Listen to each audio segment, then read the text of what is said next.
Hello everybody, and today we'll be looking at some of the armor mods available for The Legend of Zelda Tears of the Kingdom. Links to the mods can be found in the description below.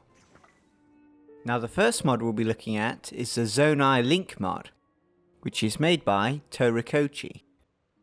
As you have probably guessed, this armor is a replacement for the Ancient Heroes Aspect armor, and is probably one of the better well-made armor mods available.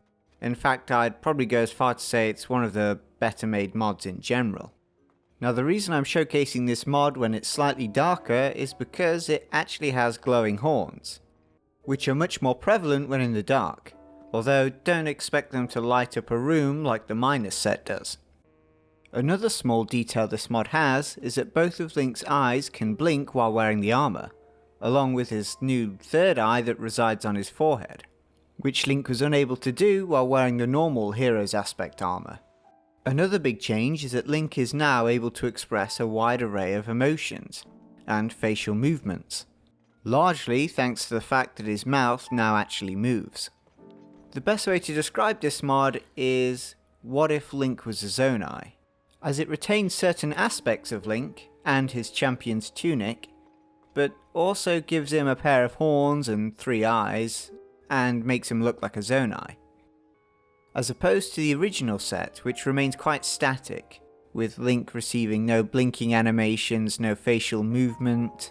The best way to describe your modded set would be Link wearing a Zonai skin. The only small problem with this armor set is that you're basically going to get it at the end of the game, unless you know how to use a save editor, in which you could get it much earlier. The next armor set we'll be looking at is Ghirahim Armor by ATK Supper. Now this armor set replaces the Evil Spirit set, and just like our previous mod, comes with physics, and in this case comes with cape physics.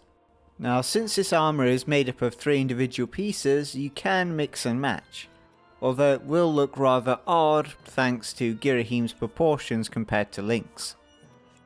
Now for those of you who don't know who Ghirahim is, he's a secondary antagonist in The Legend of Zelda Skyward Sword, and I believe he also appears in the Hyrule Warrior games, and is known to be a strange, eccentric character, which this mod encapsulates quite well. Since the armor replaces the Evil Spirit set, however, you will have to be careful, as it features a very low armor rating, although it does come with an added stealth bonus, and bonus damage while using bone weapons, assuming you have the full set equipped. Now since Ghirahim's sword isn't in the game, you'll have to make do with the ones that are in the game. I'd recommend something like the Gloom Sword, any of the Yiga weapons, or maybe some of the Zora weapons, as they're most similar to his sword in the Skyward Sword game. And from one villain to another, we have Skull Kid Outfit by GR8E.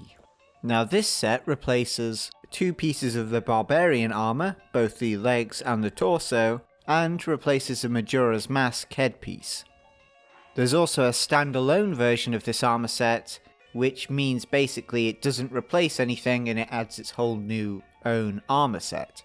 However, I struggle to make it work myself, so for that reason we'll be using the normal set, although the standalone version will still be in the description below. Now this armor set is clearly based off Skull Kid in Majora's Mask, although he also appears in Ocarina of Time, and I imagine he also appears in the Hyrule Warrior games. And also, like Ghirahim, he is kind of a secondary antagonist, depending on how you look at it. Now unlike the 2 previous other sets, this set works quite well in terms of mixing and matching. Now something I should have mentioned earlier is that the non-standalone version of this mod is in 2 parts, one for the torso and leg piece, and one for the mask. Now getting the mask in the non-standalone version is quite difficult, as you have to fight a lot of Lynors.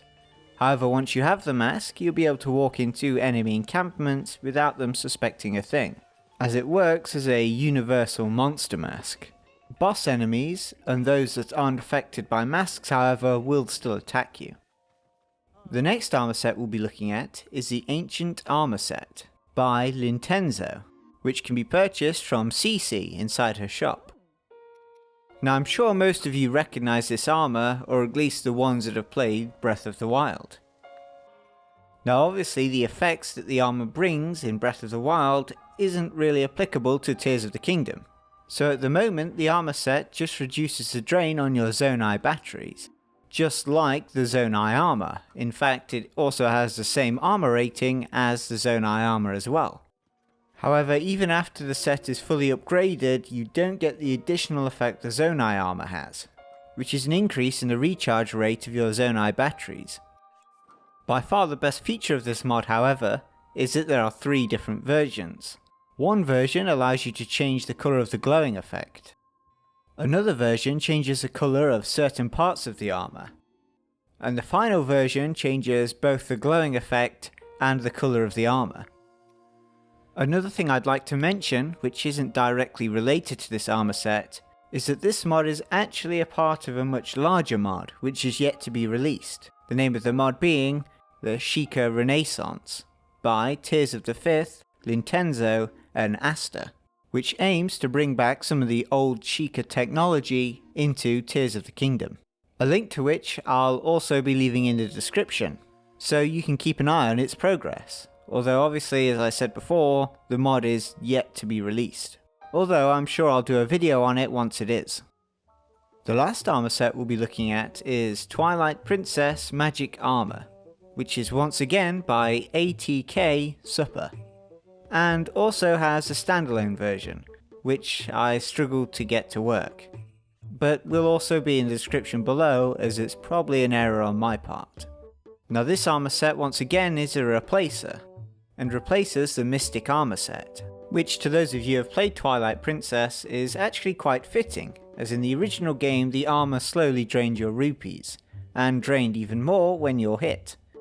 Now since the armor set is in 3 pieces, you can pick and choose what you exactly want, which is quite useful as the armor works well with a lot of other pieces of armor. And just like the previous set of armor we looked at, you can also dye the armor to whichever colour you choose. And that is the last of the mods we'll be looking at.